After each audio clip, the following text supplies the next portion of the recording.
Boa noite a todos. Para mim é um grande prazer, um privilégio de presidir esta reunião, substituindo por hoje o nosso confrade, Rogério Faria Tavares, que tinha um outro compromisso e me solicitou que viesse presidir essa reunião de lançamento do livro do professor Caio Boschi, o livro dele sobre como estudar e por que estudar história. Eu queria convidar, inicialmente, o professor Caio Boschi para subir aqui.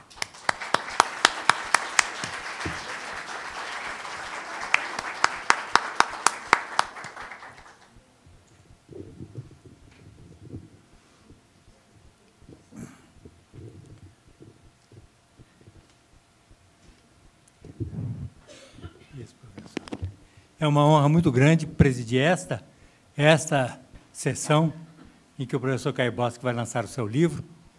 E eu queria dizer que, por várias razões, para mim é um privilégio especial. Eu tive o privilégio de ter sido aluno do professor Caio Boschi na UFMG. Mas, vocês podem estranhar, eu pareço ele com essa juventude exuberante dele, e eu esse caco ambulante. Como explicar isso? Eu explico, são duas razões. Em primeiro lugar, a precocidade do Caio, que se tornou professor muito jovem, e o meu atraso, né? Eu sempre atrasado, tomando bomba nos cursos. Então, por essas razões, foi possível eu ter o privilégio de ter sido aluno do professor Caio Boschi no curso de História da Universidade, no Departamento de História da Universidade Federal de Minas Gerais. Foi exatamente lá que o professor Caio Boschi teve a sua formação também. Ele é licenciado em História pelo Departamento de História da UFMG, e ele foi primeiro professor no curso secundário, professor no Colégio Estadual Central, e depois foi professor no Departamento de História da UFMG e também no Departamento de História da PUC, de Minas Gerais. O professor Caio Boschi tem uma longa trajetória no ensino e na pesquisa em história em nosso país, e particularmente aqui em Minas Gerais. Ele tem uma formação muito ampla, ele tem uma experiência longa também de ter sido, durante muitos anos, professor visitante, e você foi mais do que professor visitante na Universidade de Lisboa e na Universidade do Porto. Ele, durante muitos anos, ele também lecionava lá, nessas duas, em Portugal, fazendo pesquisa, sobretudo sobre as fontes de história, sobre a história de Minas, nos arquivos e nas bibliotecas portuguesas. Ele tem um longo trabalho, um trabalho importantíssimo sobre isso. Certamente, eu não vou me alongar mais, o professor Caio Boschi, ele pode nos ensinar não apenas por que estudar história, mas também como estudar história. Ele é um grande pesquisador, que tem um trabalho importantíssimo, vários trabalhos publicados nessa área, e eu quero agradecer a presença de todos. Gosto de lembrar sempre que esta reunião, este programa da Academia Mineira de Letras, é um programa patrocinado pela Unimed BH, e o que nos deixa muito honrados e satisfeitos com esse patrocínio de viabilizar essa importante atividade da Academia Mineira de Letras. Eu gostaria de cumprimentar a todos os presentes, de uma maneira muito especial ao nosso confrade, o nosso secretário de Cultura, eterno secretário de Cultura, Ângelo Oswaldo de Araújo Santos. Muito obrigado a todos, e é com muito prazer que eu passo a palavra ao professor Caio Boschi, que vai falar sobre a sua obra e, logo em seguida, fará as dedicatórias.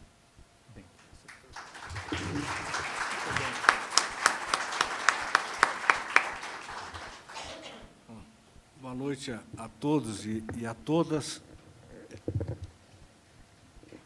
Evidentemente que, no exagero né, de Amilcar Viana Martins Filho,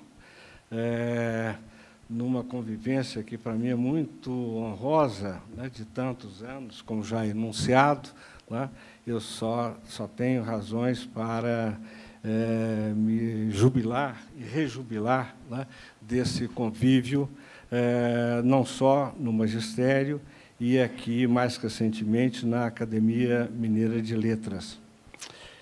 E, nesta casa, não posso deixar de mencionar, como já foi dito, não é, a justificada ausência de Rogério Faria Tavares e de Olavo Romano, que, por força de um outro compromisso oficial, como sabem, hoje é a posse de toda a equipe da área cultural do Estado de Minas Gerais, não puderam estar por hora presentes fisicamente.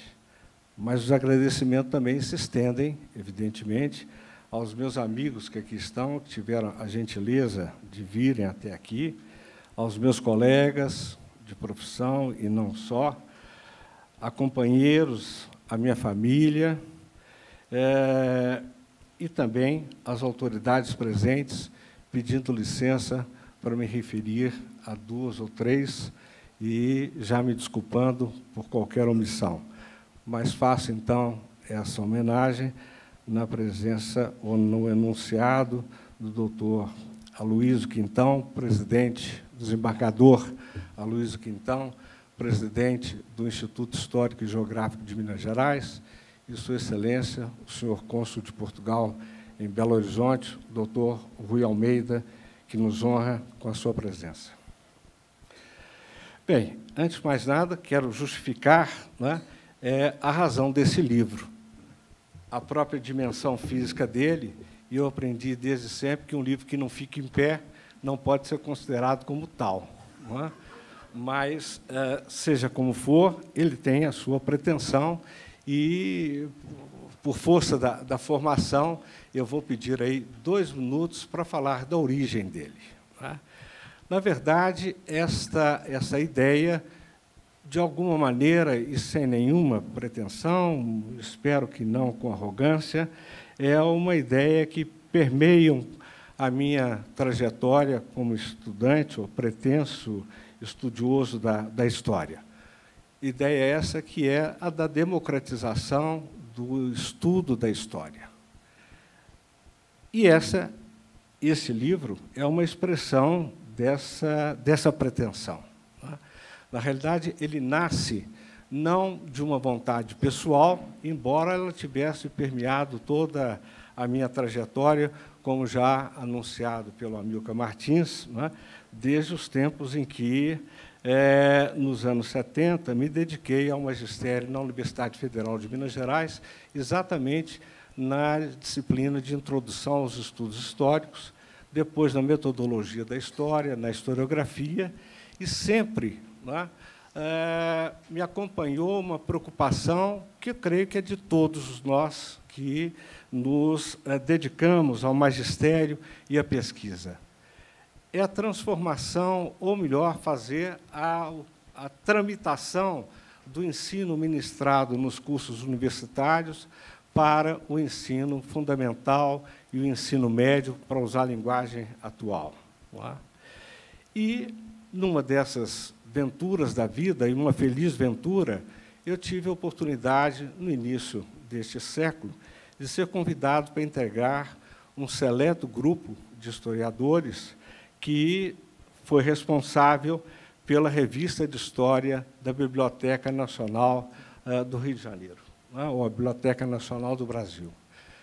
Tive ali o privilégio, e tenho, felizmente, ainda o contato com Zé Murilo de Carvalho, com o embaixador Alberto da Costa Silva, com Laura de Melo Souza, querida amiga de décadas, né, e outros tantos, que mensalmente nos reuníamos para esse propósito de democratizar o estudo da história, ou seja, né, no suposto de que teríamos alguma coisa a dizer a um público indistinto, a um público mais alargado, pudéssemos, né, fazer uma revista que tivesse essa penetração mais ampla, né, e vendida em bancas de revista. Em função disto, o Conselho Editorial definiu que, a cada número, um dos seus membros, não é, deveria fazer uma última matéria. Não é? E, nessa ocasião, fiz lá um texto que mereceu aí a atenção de uma grande editora que me propôs elaborar um livro, e sempre as editoras, né, definem um pouco esses parâmetros, que tivesse não mais do que 80 páginas, né, e que fosse dirigido ao público juvenil. E juvenil, para o meu espanto, ficou caracterizado aí como alguém que tivesse entre 13 e 17 anos. O parâmetro, repito, não foi meu. Né? E, é claro, eu vi nisso a oportunidade, né, de transformar aquela antiga preocupação e mesmo um compromisso, repito, né, de, enfim, fazer como eu disse aqui, esse trânsito, ou tentar fazer, né, esse exercício de intelecção para responder a esse compromisso, que, repito, é um compromisso social, né, da produção científica da universidade para com a sociedade e, em particular, com esse segmento mais, enfim, mais definido. Foi, como eu disse, então, nessa medida, um desafio autobiográfico. Felizmente, né, o livro teve a sua ressonância, mas não cumpriu um objetivo maior, que seria dar início a uma coleção que, com o título de Por que Estudar? Estudar história, estudar física, estudar geografia, etc., fosse sendo paulatinamente desdobrado. Mas a editora da PUC Minas julgou, no final do ano passado, que haveria uma razão para essa republicação, ou seja, e cada vez mais, se eu datei aí de final de 2018, creio que cada vez mais, né, é importante, sem nenhuma arrogância, ou me perdoe a arrogância, saber, e mais do que isso, penetrar no porquê estudar história. A atualidade da temática, a necessidade, então, não só de conclamar os jovens e outros leitores não especializados, não é, ou não diretamente ligados à profissão de história, e, por conseguinte, né, esse livro tem a pretensão aí de estampar, de relembrar algumas noções elementares que, como professor universitário, exatamente dessa área de formação profissional, né, motivasse e reflexões, e, mais do que isso, o livro é um chamamento à verticalização, né, dos conhecimentos na área. Por isso, Amilcar, e pelo que eu acabo de dizer, né, com a licença de todos, eu não farei uma palestra, até porque não caberia, ainda que este seja um evento que integra as atividades da nossa Universidade Livre, da Academia Mineira de Letras. Eu vou me ater-me, então, a reproduzir algumas ideias que são recortadas do livro, né, e que aqui agora é apresentado. Bem, um ponto de partida, e eu vou voltar a ele, né, é um instigante episódio narrado por ninguém menos que Marc Bloch, o historiador referencial na nossa área, no seu livro póstumo intitulado Apologia pela História ou Ofício do Historiador, cujo título é sempre fascinante, se já não fosse o conteúdo dele. E aquele no qual também eu me iniciei e procurei, né, enfim, estar sempre, tê-lo sempre ao meu lado e junto aos meus alunos, né, durante o exercício do magistério. Para a elaboração, ou seja, enfim, na redação do livro, fiz uma opção. A opção é da escolha de certos excertos, de certas passagens de produtores do conhecimento histórico para colocá-las passagens como epígrafes que pudessem servir como uma espécie de bússola para essa redação. O livro, então, como tem a oportunidade de ver, ou espero que tenham, ele se estrutura em 5 capítulos, começando, obviamente, por aquilo, né, que eu pretensiosamente chamaria de o sentido da história.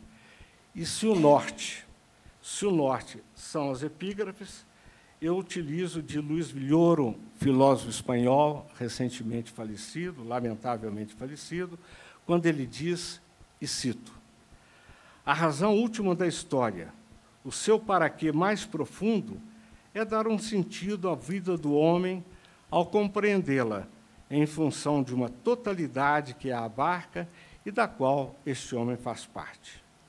A ideia de historicidade, então, nos ajuda, acima de tudo, a desnaturalizar as coisas e a perceber a ação humana através do tempo.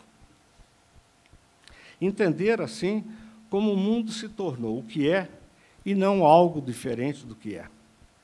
Mais do que encontrar respostas, estudar história é, assim, aprender a fazer perguntas. A história nos nossos dias, quem se dedica a estudá-la, não faz motivado pela simples busca de cultura ou de um conhecimento genérico, mas sim para compreender melhor a realidade na qual se insere. A história passa a ser, então, uma ferramenta, e estudar história não é uma atividade apenas como aqueles, como Amílcar e eu, escolhemos como uma profissão. Quem se interessa por ela procura mais do que respostas a questões pessoais. Quer experimentar também o fascínio exercido pelo conhecimento do passado. Mas esse fascínio, muitas vezes, pode ser, tem sido e atualmente é, uma armadilha. É preciso desconfiar de um passado que já vem arrumado, pronto, bem apresentado, que nos convence facilmente e nos aparece como uma verdadeira história do acontecido. O passado não fala por si. É uma reconstrução feita pelos homens no presente e, portanto, marcado pelas nossas experiências atuais. Estudar história deve ser, acima de tudo, tentar percebê-la, pensá-la e analisá-la criticamente, entendendo essa necessidade como um sentimento de agir como sujeitos dela. Ou, em outras palavras, quando somos capazes de perceber nosso passado histórico, temos condições de agir sobre a realidade. Ao interagir com outras pessoas, temos, então, a necessidade de nos posicionar, de emitir opiniões, de buscar explicações e, mais do que isso, sentido para uma série de questões que nos afligem. O sentido do passado no conhecimento de história não é banido, e não se trata de banir ou fazer exclusão, mas de não nos deixar dominar por ele. O que importa, me parece, é manter com o passado uma relação ativa, o que significa servir-se de suas lições para melhor compreender a nossa sociedade, para melhor compreender o nosso tempo. E, portanto, não é demasiado lembrar que a história não é o culto aos mortos, é o conhecimento dos vivos e, principalmente, para os vivos. História é vida. Não há nela nada de parado, de estático. É um processo permanente de mudança e de transformação.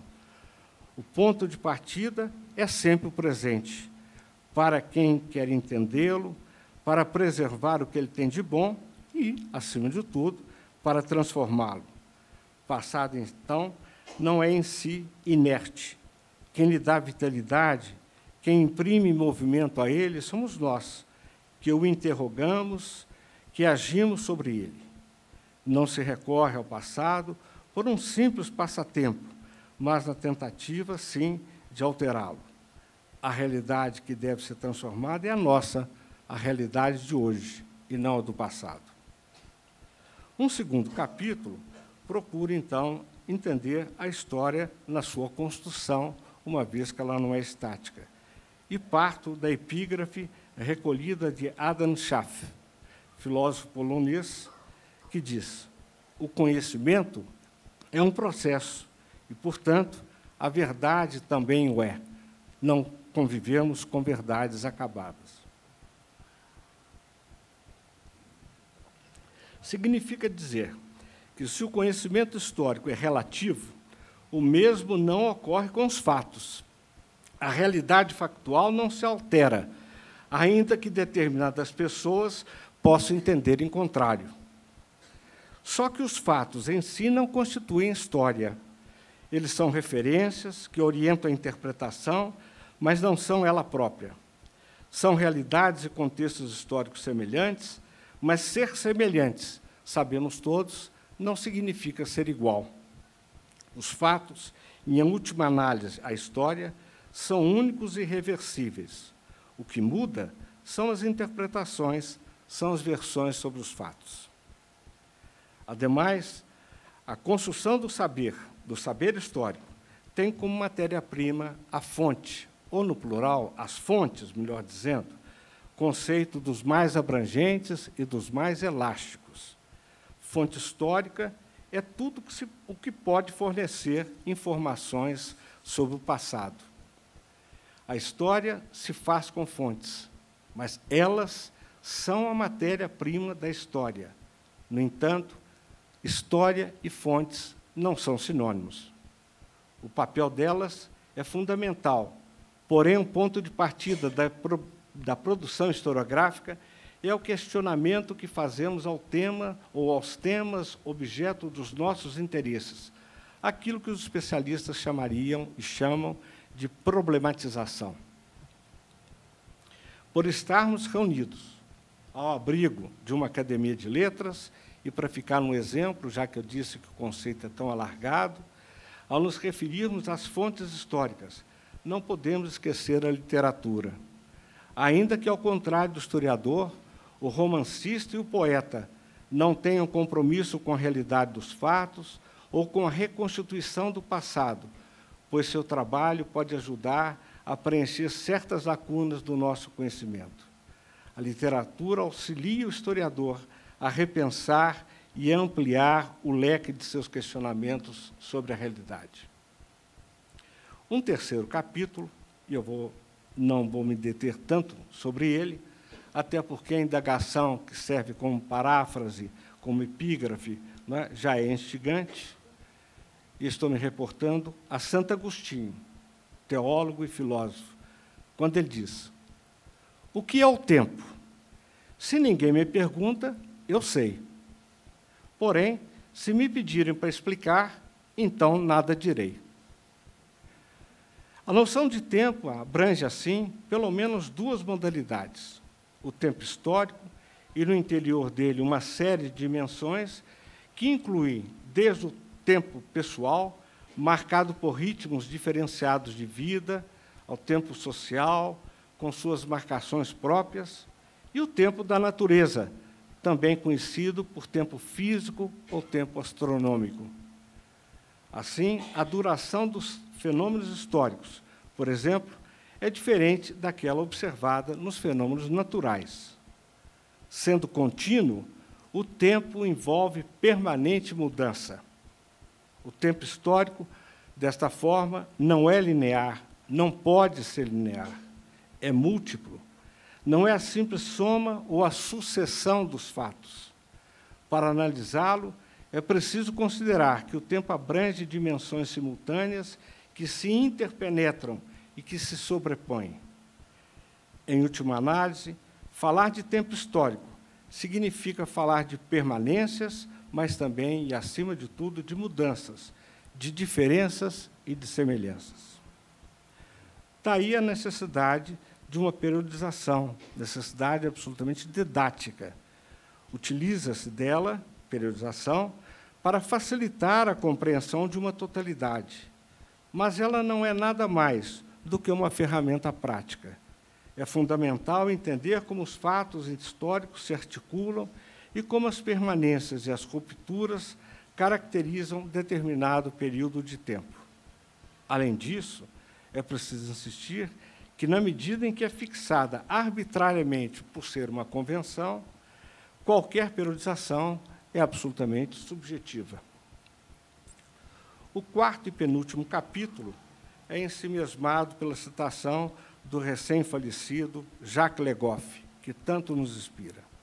E cito: devemos trabalhar de forma que a memória coletiva sirva para a libertação e não para a servidão dos homens. Uma das razões fundamentais, então, para se estudar história é identificar como determinados agentes ou setores da sociedade se aproximam do poder e o utilizam para manter os seus privilégios. Tanto é verdade que uma das primeiras providências dos novos governantes, após uma ruptura radical da ordem constituída, como no caso de uma revolução, de um golpe de Estado, e não só, é procurar alterar os conteúdos e as interpretações da história ensinada nas escolas e adequá-los à nova ordem. Ocorre, assim, uma redefinição do passado, que é reinterpretado de modo a legitimar a nova elite dirigente. Para realizar tal operação, é comum promover-se a substituição dos manuais escolares e a exercer forte pressão sobre os professores, que, para permanecerem em suas funções, devem se subordinar a novos parâmetros e a diretrizes pedagógicas, sabe lá por quem eles são.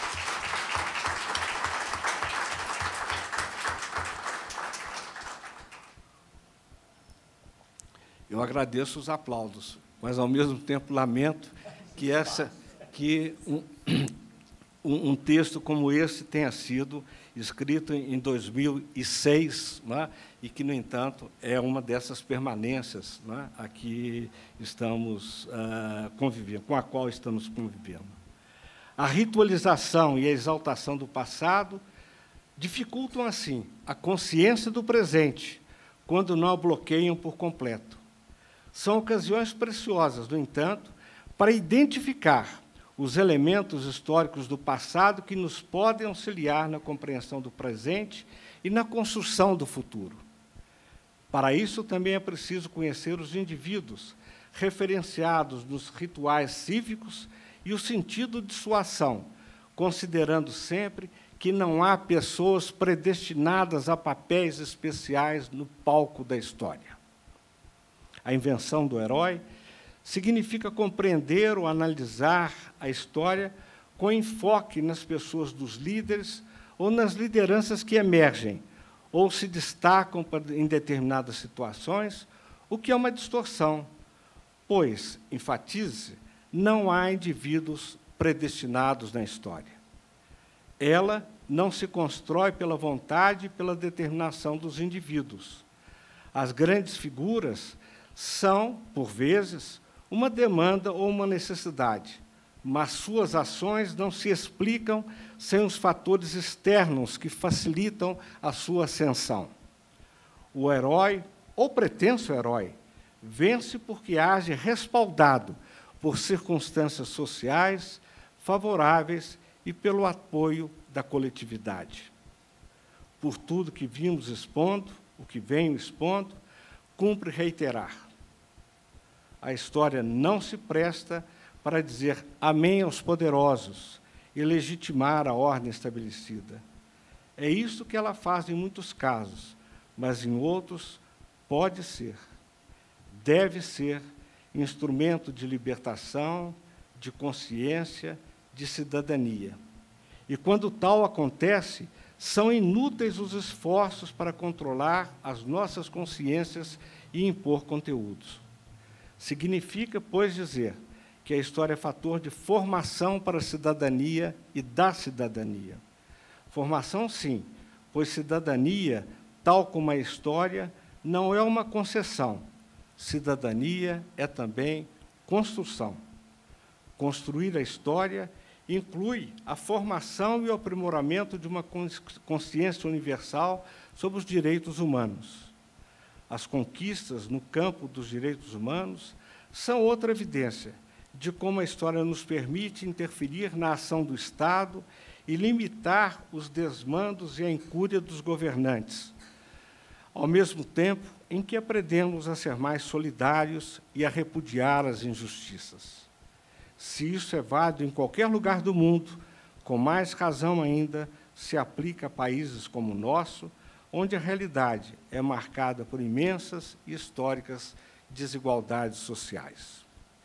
E finalizo, no 5º capítulo, por intitulá-lo Memória e Identidade, recorrendo a Marc Ferrot, que diz: não nos iludamos, a imagem que temos dos outros povos ou de nós mesmos está associada à história que nos foi contada quando éramos crianças ou adolescentes. Nesses tempos de globalização, a história é uma ferramenta, um instrumento indispensável que nos ajuda a entender como surgem, como se expressam os valores locais e regionais. É o que se chama, usando uma expressão técnica, o estudo das identidades. Dessa forma, o fortalecimento das identidades locais, regionais e nacionais se liga diretamente à consciência histórica da sociedade. Esse sentimento de identidade não é constante. Ele ganha impulso e une as pessoas, especialmente em momentos de crise. Da mesma maneira, a consciência histórica não existe por si, mas é criada em determinados contextos e circunstâncias. Cultivar a identidade é, assim, não significar evitar o convívio com os outros. Muito ao contrário. Quanto mais conhecemos nossos valores e nossas tradições, mais estimulante deve ser a interação com culturas diferentes da nossa. Em paralelo, cabe afirmar que a noção de identidade se associa à noção de espaços, ou seja, de lugares em que vivemos nossas experiências e que se incorporam à nossa memória pessoal e coletiva. Diariamente, acionamos nossos registros mentais para recordar dados ou imagens do passado. É o que se chama memória. Como é fácil deduzir, ela, a memória, tem uma relação direta com a construção de nossa história, seja pessoal, seja coletiva. A identidade é, assim, um tema e um objeto de análise extraordinariamente abrangentes. A opção é, então, limitar essa abordagem a um dos seus princípios, ou seja, a existência de um outro além de mim. A chamada alteridade. Alteridade essa, condição indispensável para nos conhecermos ou nos reconhecermos. Alteridade, o outro na história, não é somente ver o outro, mas percebê-lo no que ele tem de diferente em relação a mim, em relação a nós. Mais do que isto, é compreendê-lo e, se não for possível integrá-lo ao nosso universo, pelo menos aceitá-lo como ele é, sem uma postura de superioridade. Mas é hora de concluir, e na conclusão do livro, começo por dizer: os historiadores sempre se inquietaram em identificar e colocar em prática as funções sociais da história. Na abertura da Apologia à História, ou Ofício do Historiador, o belo livro póstumo do francês Marc Bloch, uma criança pergunta a seu pai historiador: papai, para que serve a história? Essa pergunta simples, mas muito embaraçosa, também norteou a elaboração do meu trabalho. Nele, procura-se analisar por que somos sujeitos históricos, agentes protagonistas da nossa história, pois a estudamos para conhecer e transformar a nossa vida, a vida presente. Num contexto tão aflitivo, tão inquietante e deprimente em que nos situamos, torna-se imperioso cultivar mais intensamente o sentimento da esperança. E, mais do que isto, esperança se transformando num instrumento concreto de transformação. Muito obrigado.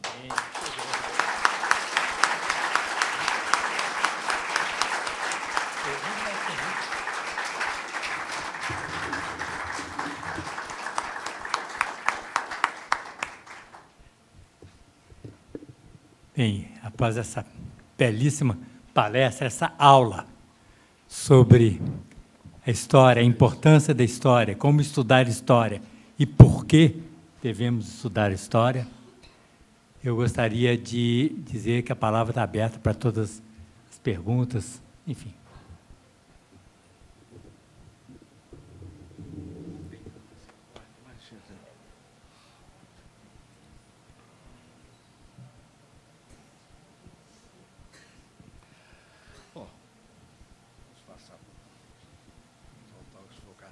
Eu vou pedir licença ao professor Amilcar para não deixar de registrar aqui a presença dos meus confrades e amigos fraternos, Ângelo Osvaldo, como já disse, o nosso Amilcar Martins, o permanente secretário de Cultura, e não só, Luiz Gifone e Rogério Faria Tavares, sempre presente.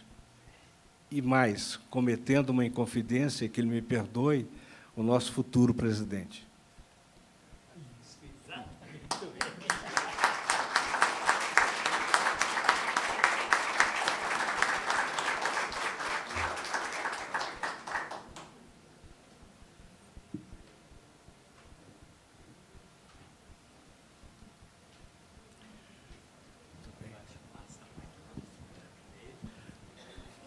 Caio, boa noite. Luiz Gifone, faça favor.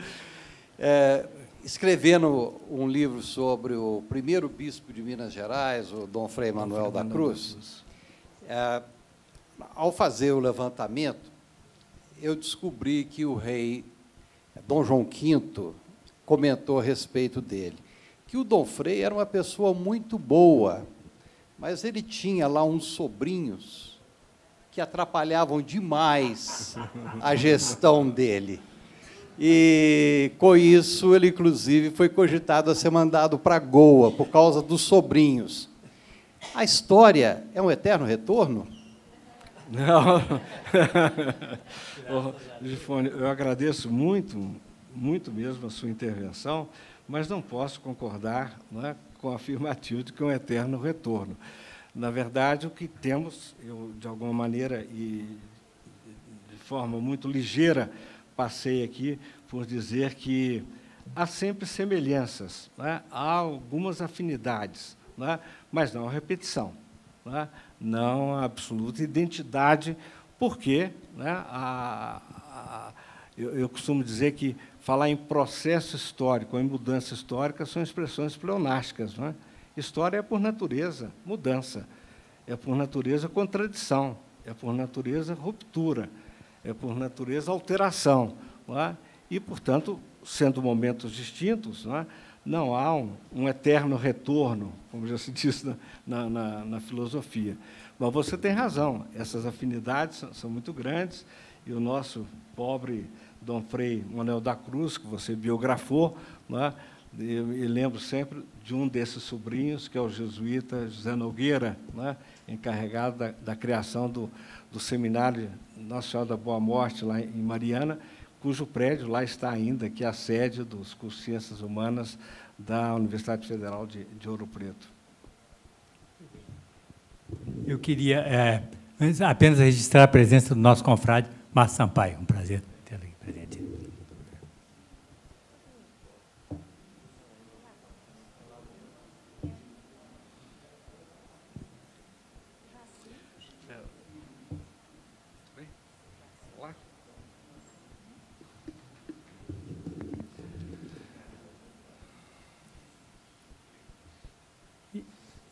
Lá no fundo. Eu queria, até chegar até lá, eu queria também fazer uma pergunta para o Caio. O nosso Mark Bloch, nesse início, ele perguntando para o pai, para que serve a história, E ele apresenta várias razões fundamentais para estudarmos história, mas ele deixa aberto também que tem uma razão final, que é porque a história é um imenso prazer, é uma curiosidade natural do ser humano procurar entender, né, a vida dos antepassados, onde nós nos colocamos. Então, eu te pergunto, Caio, o que você acha dessa provocação do Marc Bloch, quando ele fala que, se não houver nenhuma outra razão, ele diz, estudar a história me dá um imenso prazer. O que você acha dessa provocação do Marc Bloch? Não é uma provocação, eu diria que é uma constatação. Não é? Claro. Todos nós que lidamos com ela temos, não é, mais do que um convívio amistoso, não é, amigável, não é, um prazer inexcedível, não é, no contato, na pesquisa e mesmo naquilo que pretensiosamente podemos transmitir a outras pessoas. Mas me permita mais uma referência a esse historiador tão justamente festejado, não é, que se trata, como você tem aqui, de um livro póstumo. E olha quem está falando com tamanha energia, com tamanha vivacidade, tendo escrito apontamentos, se o livro é póstumo, porque ele é preso, é um judeu da resistência francesa, não é? Preso e logo depois fuzilado. Ele não sobrevive ao cárcere, aos anos de cárcere, mas fez, ao longo desses anos de prisão, anotações que foram passadas para os visitantes, para amigos e familiares, e daí, depois, compiladas essas anotações, se transformaram nesse pequeno, grande livro que eu intitulei aqui, que tem um nome já, por si, muito evidente, Apologia da História ou o Ofício do Historiador. Não é? Então, ninguém melhor do que ele para nos ensinar, não é, que, na verdade, a compreensão do passado é fundamental, mas para nos fazer entender o presente e, principalmente, na consciência do presente, a projeção. Eu estou me acautelando aqui para não falar projeção do futuro, porque projeção só pode ser do futuro. Mas, com perdão do pleonasmo, né, é um pouco essa lição, ou mais essa lição que Marc Bloch nos deixa. E, assim como ele, outros tantos. Eu tenho uma pergunta para o meu pai. Cercado, né, a vida inteira de tantos documentos com uma linguagem tão complexa e vivendo nesse mundo de grande erudição, a minha pergunta é: qual que foi o maior desafio na hora de escrever esse livro para um público leigo, né? Então, a minha pergunta, eu quero saber qual foi o seu maior desafio ao escrever esse livro. É um desafio e um embaraço semelhante àquele que eu tenho para te responder, não é? Ou seja, ela já se identificou, a minha querida e única filha Bárbara, e, na pessoa dela, a homenagem que faço, porque ela me deu mais do que alegria, não é? A permanente alegria, a satisfação maior, que é dos meus netos, a quem o livro é dedicado. Filhinha, não tenho o que dizer, viu? O embaraço, você vive no cotidiano há quanto tempo, não é? E sabe que, enfim, ele é total. Mas, repito, de alguma maneira, eu tenho, né, ao longo dos anos, me empenhado em fazer alguma coisa, principalmente voltada aos arquivos, a alguns estudos mais focados, mais direcionados, com temáticas muito diretas, não é? Mas repito que esses, se não foi o mais dos dolorosos empreendimentos que percorri, né, foi um que me deu, né, uma preocupação maior, foi exatamente fazer essa transferência, né, de algum suposto conhecimento que a universidade e que os meus estudos puderam me dar para um público bem dirigido. Não é? Mas, ao mesmo tempo, se há essa inquietação, essa dificuldade, posso dizer, não é? E me permita mais uma mais uma confidência, não é? Que foi dos maiores prazeres, exatamente por ver que alguma coisa que foi da minha opção de muitos anos, não é? Que essa socialização do conhecimento, que essa democratização do conhecimento que a história nos permite, não é? Que esse livro tenta materializar, ou seja, não é? A dificuldade que é minha, não é? Enfim, de fazer esse trânsito aí de um conhecimento para um nível de escolaridade, de compreensão diferentes. Mas o prazer, repito, o adjetivo, foi inexcedível. Muito bem. Eu queria aproveitar e registrar também a presença também do confrade Olavo Amano. E presidente emérito dessa casa. Presidente emérito da nossa Olavo. academia, com certeza. Professor Caio, é a Leidiane aqui atrás. Bom, eu cheguei a ler, né, o seu livro lá no Centro de Memória. Agora eu estou tentando dar uma lida corrida nele aqui, porque tinha alguns pontos que me marcaram nele.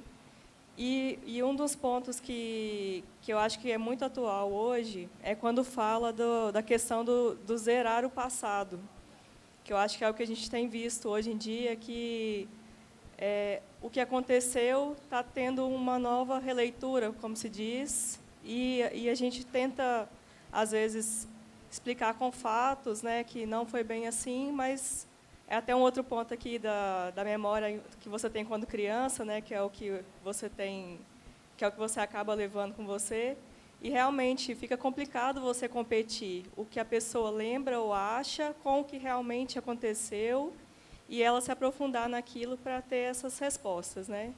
Então, eu queria perguntar se existe alguma maneira da gente tratar isso de uma forma mais clara com as pessoas, para que elas entendam a importância realmente de você estudar, e não só apenas de você ficar nesse achismo, ou alguém falou que foi assim, e realmente você não aprofundar, né? Se existe, né, se a gente consegue ter essa receita de como fazer as pessoas realmente procurar as informações, saber interpretar. E eu digo isso assim, para poder conversar com a minha mãe, com a minha tia, com o vizinho, sair até um pouco desse campo acadêmico, que a gente acaba vendo que alguns alunos, alguns professores, já é complicado você tentar argumentar, mas com a população, de um modo geral, às vezes fica pior. Então, se você tem alguma luz para a gente assim, nesse sentido. Leidiane, antes de mais nada, agradeço. Leidiane Ernesto, minha companheira do Centro de Memória da PUC Minas, agradeço a sua pergunta. Luz e o manual, eu não tenho, gostaria de tê-los, viu? Enfim, aliás, eu não. Creio que todos nós, não é? A receita do bolo é sempre desejável, mas e ainda bem que ela não exista, não é? Mas seja como for, eu só queria marcar 2 ou 3 ideias ou repisar algumas ideias aqui, Leidiane, que são as seguintes. Em primeiro lugar, não é?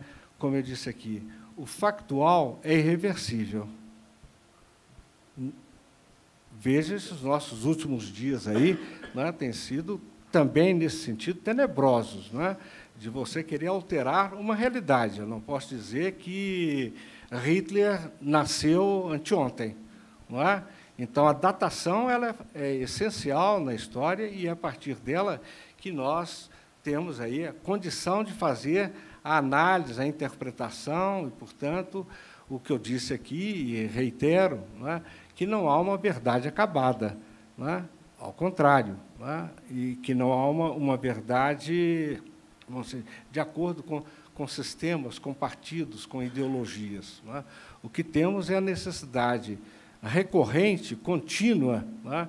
De fazer esse exercício de intelecção para um entendimento mais claro do que esse universo factual nos apresenta.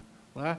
Então, alterar a realidade já posta, e veja a própria etimologia da palavra fato, né? Factum, é o acabado.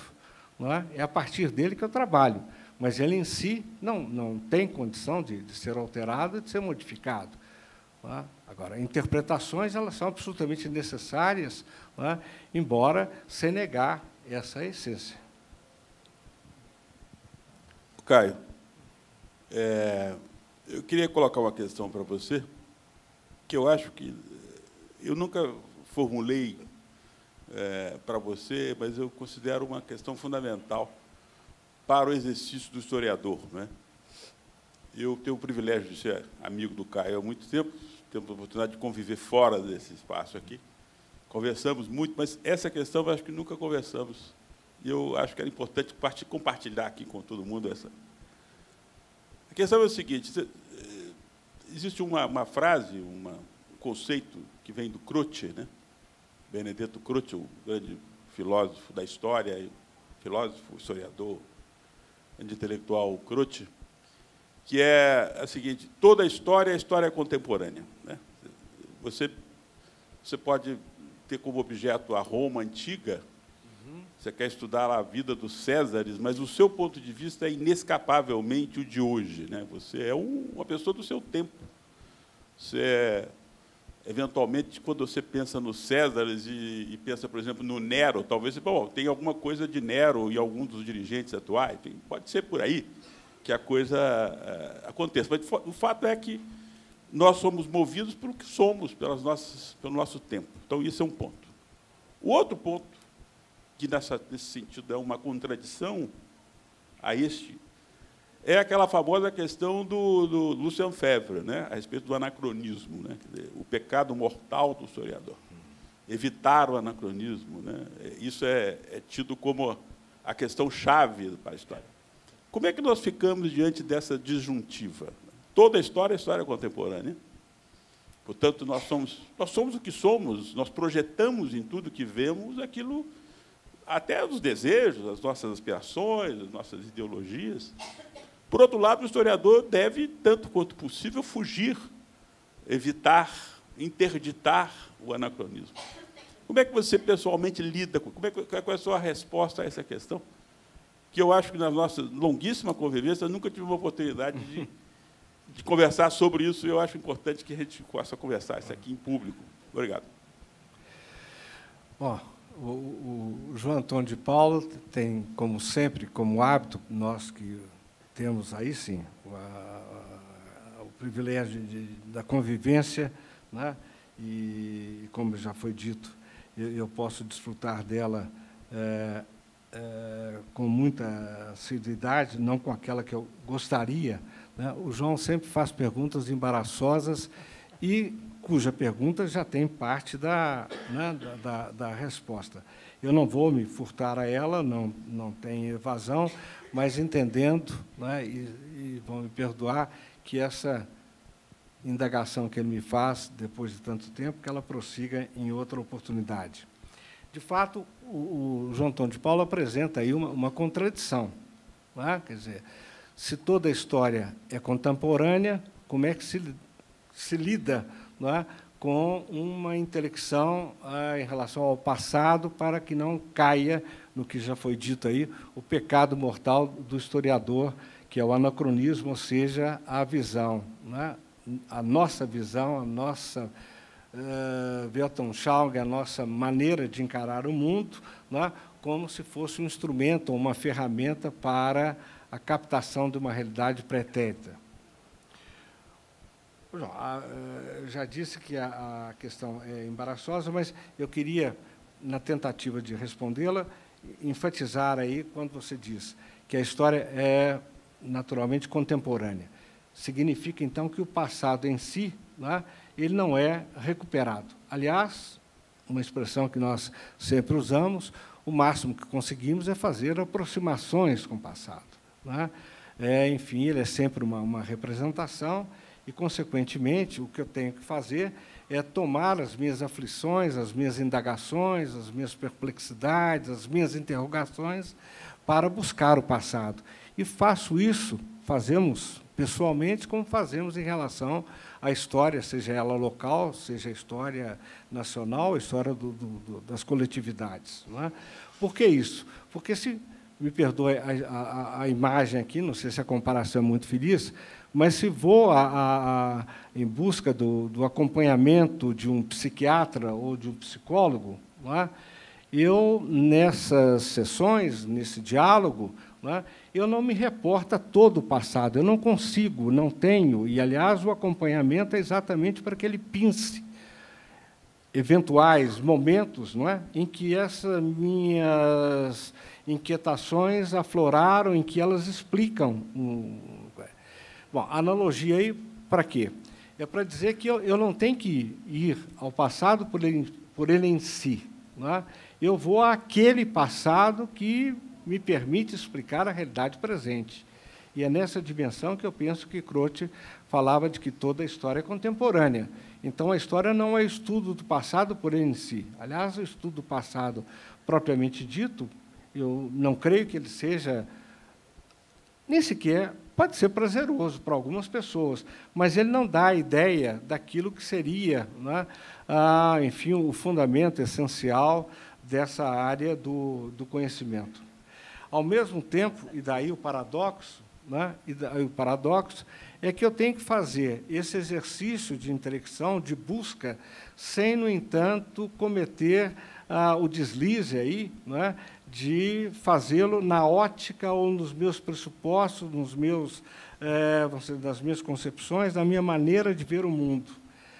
E aí, como eu disse, embora estejamos, como eu respondi à Leidiane, sempre partindo dos fatos, não é? A história exige muita imaginação, não é? Exige muito um exercício em que eu possa, de fato, buscar penetrar na cabeça, na mentalidade dos homens de época, para poder explicá-lo. E, enfim, esse exercício é fácil? Não, ao contrário. Daí, uma diferença, como temos hoje, sem fazer nenhuma digressão, a diferença que me parece substancial, ou uma das diferenças substanciais, do historiador que se forma na academia, do historiador, do pretenso historiador, principalmente o jornalista.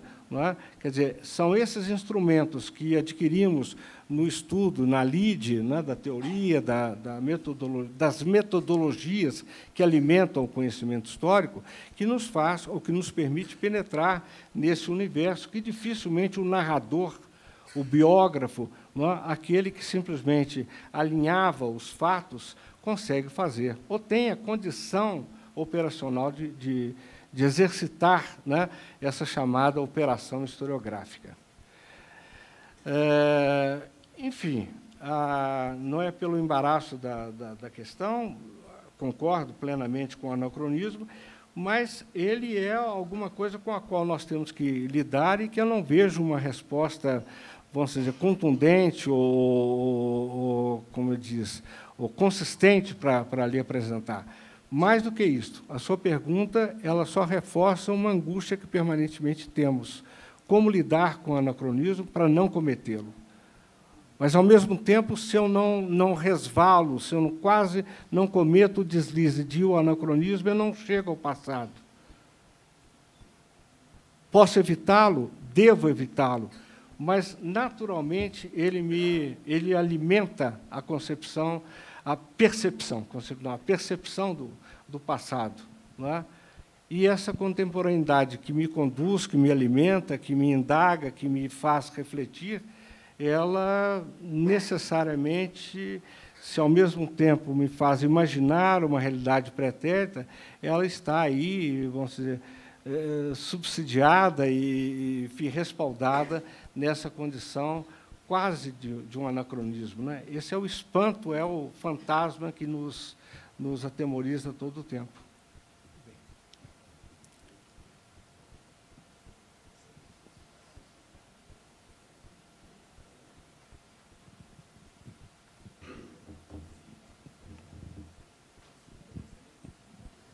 Boa noite. Emendando a pergunta, tem-se que a diferença fundamental entre o historiador e o romancista é que o historiador ele remete aos fatos, digamos, históricos, pesquisados e estudados. E que o romancista pode até recorrer a esses mesmos fatos, mas que ele tem a liberdade da criação. Então, se O senhor mesmo acabou de dizer que o historiador deve usar da imaginação para recontar a história. Ele não se confunde com o romancista ficcionista? Não, eu agradeço a pergunta, mas é uma boa provocação, né? De forma alguma não cabe repelir. Ainda há pouco citava como exemplo nessa multiplicidade de fontes, não é? Porque, naturalmente, as pessoas, quando pensam em fontes, quando se fala em arquivos, como a Milka se referiu aqui, numa das minhas predileções, é a documentação textual, né? A documentação escrita, de uma maneira mais genérica. E eu me referi aqui no exemplo, por estarmos sob a égide de uma academia de letras, que a literatura, mais do que ancilar, ela é, né, sempre foi, eu costumo dizer, ainda ontem repeti aí numa outra oportunidade, que até o século XIX a história era um gênero literário, né? Daí grandes escritores têm também historiadores. E daí porque é impensável que, na ausência, ou mesmo quando eles existem, bons historiadores, não é, que nós lancemos mão dos escritores, da literatura, para alimentar os nossos trabalhos. Né? No livro aí são citados 2 ou 3 exemplos, enfim, Machado de Assis. Quem quer conhecer a sociedade, não só carioca, mas, enfim, da corte do final do século XIX, do início do século XX, está ali. Né? Guerra e Paz, de Tolstói. Memórias de um sargento de milícia, né?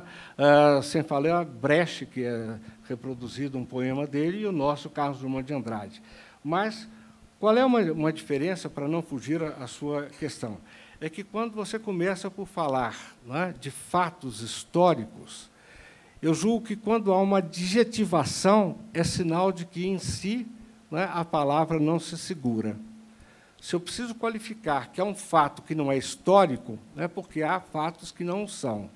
E quem dá essa historicidade, quem confere historicidade a alguma coisa, somos nós. O fato, por si, ele não é histórico no seu nascedouro.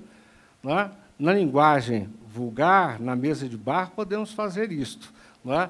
Mas, do ponto de vista mais, se me permite, entre aspas, ortodoxo, seria uma incúria eu afirmar que há determinados acontecimentos que, pela sua natureza, já emergem, não é? Já se configuram como um fato histórico. Essa historicidade ela é conferida pelo historiador e ela é variável ao longo do tempo.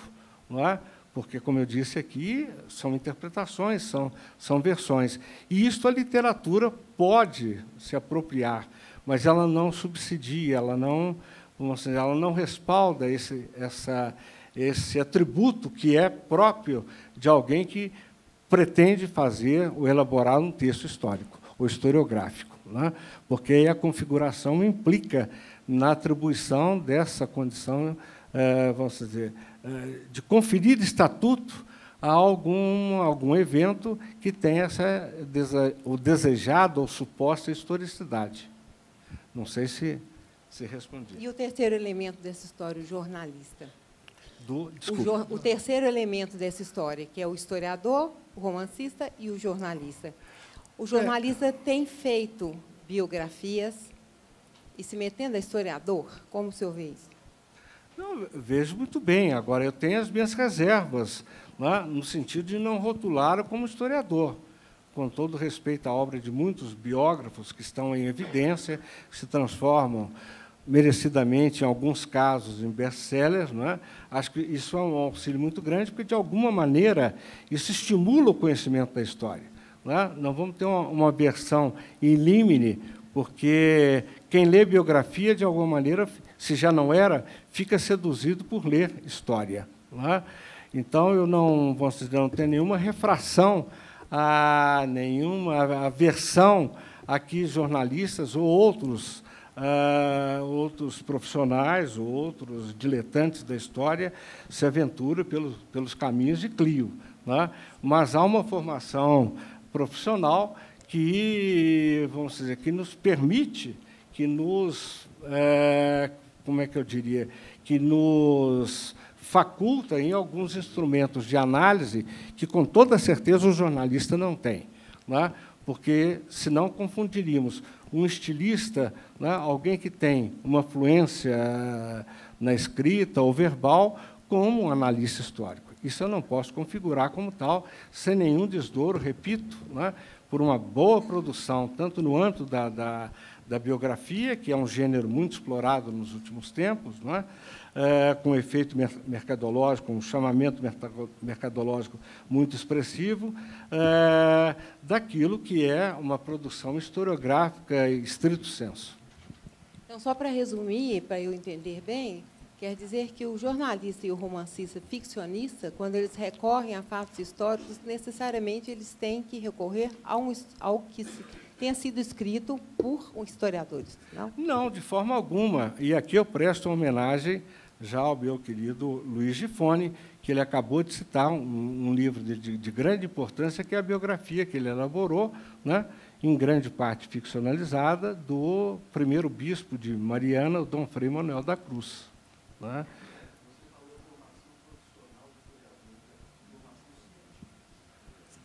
É porque eu tenho um certo pudor, Ângelo Osvaldo, em atribuir a condição de ciência à história.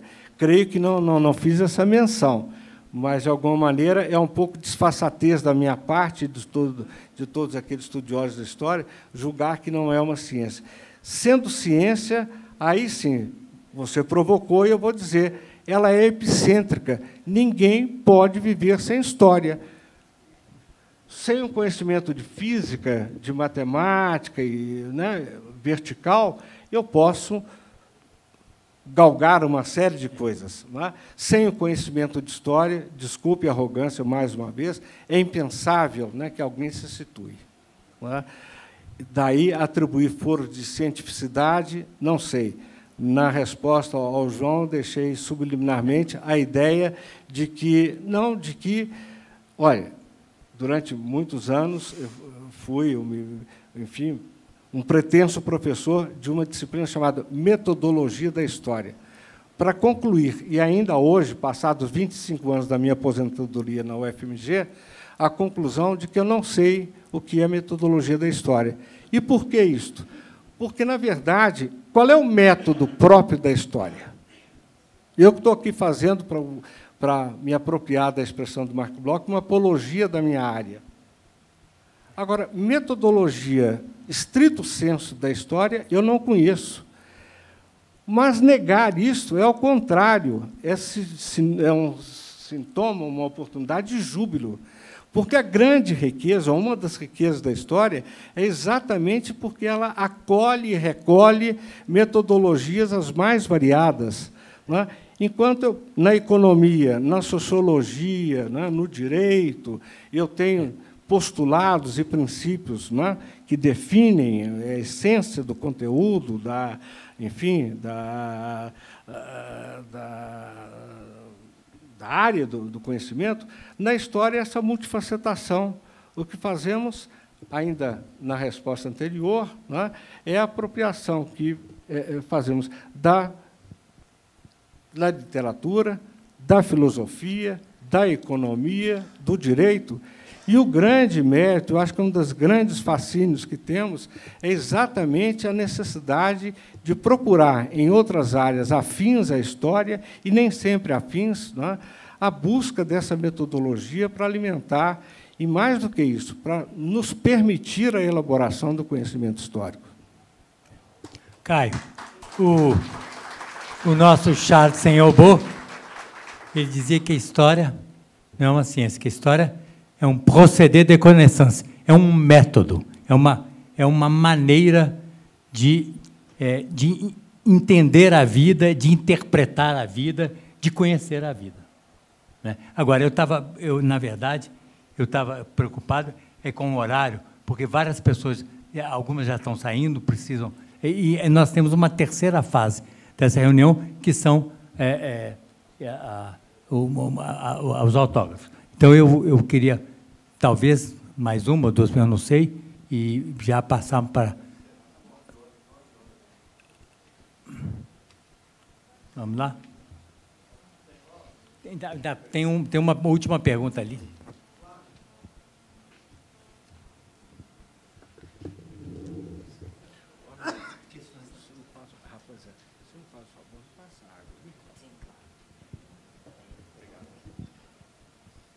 Professor Caio, boa noite. Boa noite. Até para a pergunta ficar mais clara, e eu, além da pergunta, quero lhe pedir um conselho, eu tenho que registrar, né, para o público como um todo, que eu tive o prazer de ser aluno do professor Caio no início da década de 70, na PUC, e, posteriormente, por dessas injunções aí da vida, acabei sendo professor no pré-vestibular da Bárbara, filha dele. E sempre entendi que o professor de História deve ser também um produtor de conhecimento, ainda que ele seja um reorganizador de conhecimentos produzidos pela academia, mas ele deve também produzir conhecimento. E, nesse sentido, ao longo da minha carreira como professor de História, eu tive a oportunidade de publicar alguns trabalhos na área do didático e do paradidático, dirigidos ao público do ensino fundamental e os estudantes do ensino médio. E a pergunta que eu tinha para lhe fazer é muito mais um conselho que eu gostaria de ouvir de você, em tempos que nós estamos vivendo no nosso país de absoluta indigência intelectual, na qual indigência intelectual, golpe vira movimento, ditadura militar vira democracia autoritária com alguns probleminhas, como qualquer casamento, enfim. No meu ofício como autor na área de livro didático, responsável, portanto, por propor determinadas reflexões a essas gerações que estão chegando, que conselho que você daria a esse seu ex-aluno e sempre discípulo, ainda discípulo, acompanhando a sua carreira, no trato, na escrita dos futuros materiais didáticos a serem utilizados no nosso país, considerando-se esses tempos que nós estamos vivendo? Que conselho que você daria no que diz respeito a essas questões? Ditadura vira democracia com problemas, com pequenos probleminhas, golpe militar ou civil-militar, como queira, vira movimento ou contra-revolução. Como é que você acha que eu, como autor de livro didático, devo me portar no meu ofício, na escrita, com o compromisso que eu tenho que ter com as gerações que vão ter acesso aos trabalhos que eu, porventura, publicar? Muito obrigado pela resposta de antemão. Não, sou eu que agradeço, Ademar Marques. Bom, a nossa relação já ficou aí estampada, né, e é sempre uma alegria rever o Ademar e entendê-lo aí, porque a própria descrição da trajetória dele já contempla aí a resposta. Mas contempla a resposta antes disso, Ademar, para dizer que conselho eu não tenho, eu não, sabe, não consigo, acho que na minha vida nunca consegui dar um conselho a ninguém por insuficiência, né, de verticalidade, de densidade para apresentar alguma coisa que pudesse orientar as pessoas. De alguma forma, no entanto, e contraditoriamente, o propósito, né, desse livro é este, né, é tentar incutir nas pessoas me permita a ênfase, a imperiosa necessidade de se estudar história. Não é? É quase que um trabalho de catequese. E acho que vamos dizer, a minha gratidão à editora PUC Minas, aqui na pessoa da Cláudia Teles, não é? Que se interessou logo em reeditar o livro, é de procurar estimular, não é? Vamos dizer, esse conhecimento como uma condição, como eu disse aqui, de vida. Não é uma mera, vamos dizer, um plus, uma mais-valia, um acréscimo ao conhecimento, como teríamos de qualquer outra área. Ao contrário, como eu disse aqui, respondendo ao Ângelo Osvaldo, não é uma questão visceral. Eu não consigo entender como é que alguém, não é, tem vitalidade sem se reportar diariamente, dioturnamente, seja a sua vida pessoal, mas principalmente a coletividade. O que está nos faltando, em grande parte, é esse senso, essa consciência também de enxergar o outro. Não é por acaso que um dos capítulos é dedicado a essa alteridade, não é? Não só à percepção, não só ao conhecimento, mas principalmente conviver com a diferença, não é? Conviver com afinidades é muito comum, é muito simples, não é? Mas entender o diferente, principalmente conviver o diferente, e eu procurei, se cometi essa heresia, me perdoe, procurei não usar a palavra tolerância, porque tolerância é concessão, não é? E então, uma das coisas que creio que a gente deveria explorar muito com a juventude é exatamente essa questão do entendimento, da percepção do outro, principalmente da possibilidade, da necessidade da convivência com o outro. Não vejo conselho. Nesse aspecto, se eu posso fazer um comercial, é tentar, não é vender o livro. Não, sabe? Quero dizer que os direitos autorais já estão conferidos à PUC, longe de qualquer, né, historiador julgar que pode se enriquecer ou ter algumas migalhas, né, com direitos autorais. Mas, enfim, eu quero fazer desse livro uma espécie de proselitismo, viu? De ser um arauto aí, tanto quanto possível. O propósito é tentar, se a ideia inicial, como eu disse aqui, que perpassa, ou que procura perpassar a minha trajetória, é de socializar o conhecimento, as oportunidades que eu tive, não é? É de agora tentar divulgar ao máximo, não é?